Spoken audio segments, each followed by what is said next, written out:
हमन को बेकरारी क्या। जहां से सुख ही होने की इच्छा पैदा होती है वहीं गोता मारो, वही सुख स्वरूप है, वही परम ज्ञान स्वरूप है, परम समर्थ है और परम दयालु है। ईश्वर के सिवाय कहीं भी मन लगाया तो अंत में रोना ही पड़ेगा। ईश्वर के सिवाय गहने मेरे हैं, गहने अब आगे जानते नहीं तुमको, मकान मेरा है, गाड़ी मेरी है, इज्जत मेरी है, ये खाली अहंकार का ढोल है, ढोल में पोल है। आपकी इज्जत, आपकी बेइज्जती, आपका धन, आपकी निर्धनता, ये सब माया का झमेला है। वास्तव में मायापति परमेश्वर आत्म रूप में तुम्हारे साथ थे, हैं और रहेंगे। और वो परम दयालु है, परम समर्थ है और सर्वज्ञ है।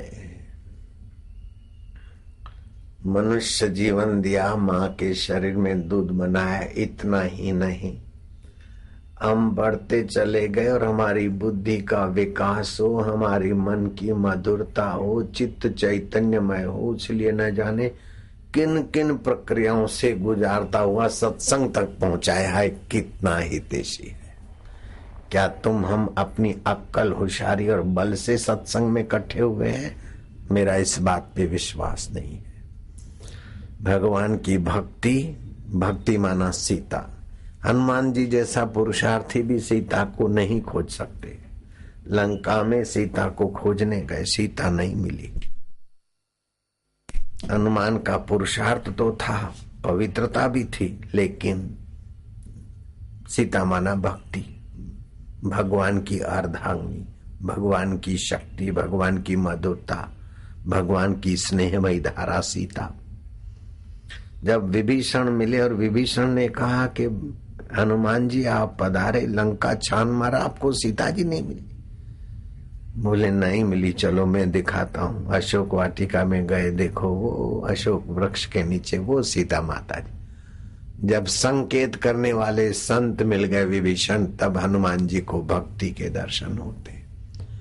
तो ये भगवान सत्संग देता है, इसकी कृपा नहीं है। संकेत करने वाले संत से भेंट करा देता और संत के हृदय में प्रेरणा करके दौड़ा दौड़ करा के पहुंचा देता। ये भगवान की कृपा नहीं है क्या? क्या तुम हम अपने बल से, ताकत से आए? अपनी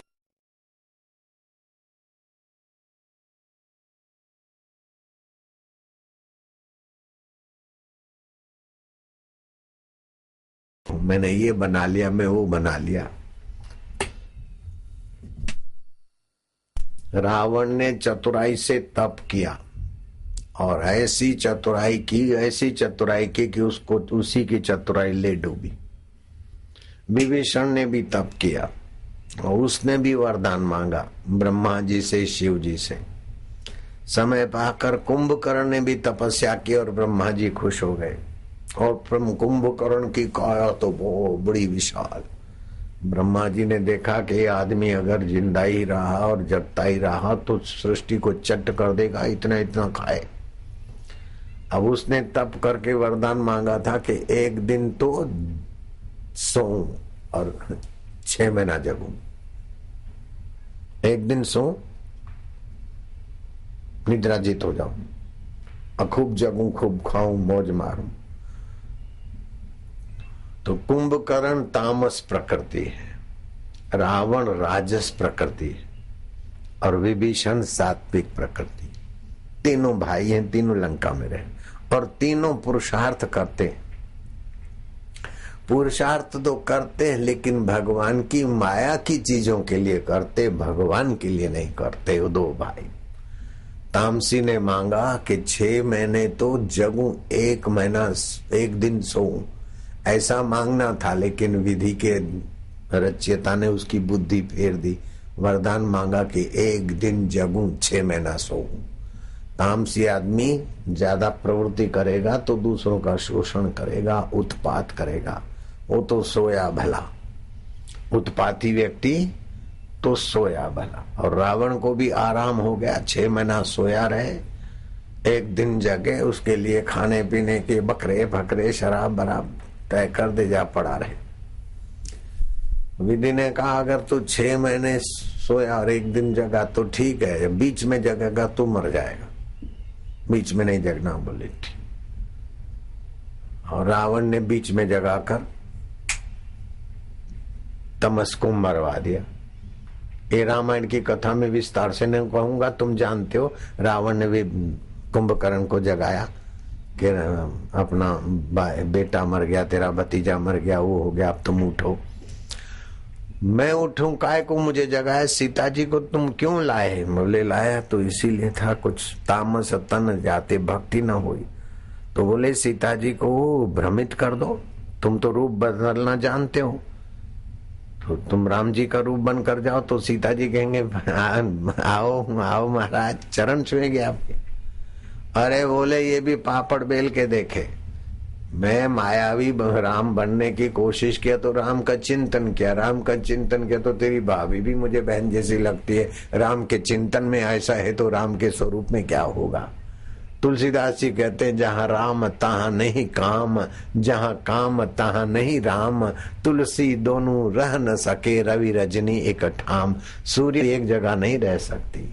जैसे हृदय में राम रस आता है तो काम विकार तो नीचे के केंद्र में, सेक्सुअल केंद्र और अनाथ केंद्र अलग है। तो आपको मैं सलाह देता हूं कि रात को रोज सोते समय अपने राम केंद्र में सो।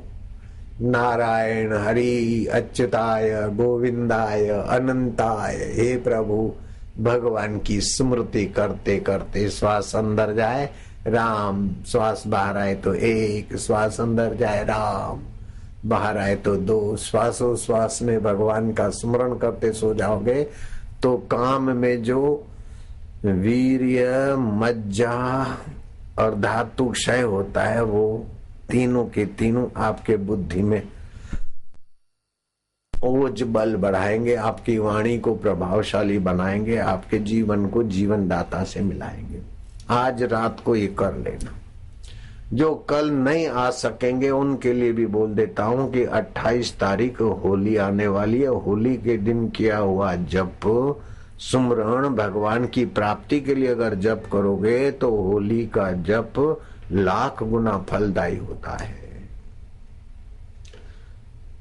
1000 काम नहीं, लाख काम छोड़कर इसी में लग जाना। बैठे सुनाई पड़ रहा है सबको?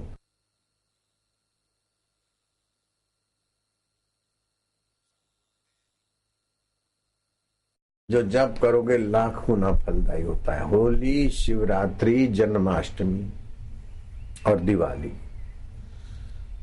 और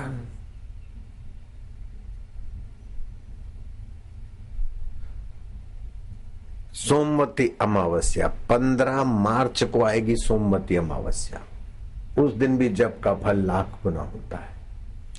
आरोग्य का थोड़ा जप कर लेना जिससे आपको लाभ रहे, और जिसको रोजी रोटी की तकलीफ है वो रोजी रोटी वाला मंत्र कर लेना। जिसके घर में कलह अशांति वो शांति के लिए जप कर लेना। भगवान कल्प तरु है, जिस भाव से जप करोगे देर सबेर होगा। ऐसा गांधी जी का स्वतंत्र सेना संग्रामी चुनीलाल लड़का युवक नर्मदा जी में आत्महत्या करने को गोता मार दिया। नर्मदा जी के लहरों ने धकेलते धकेलते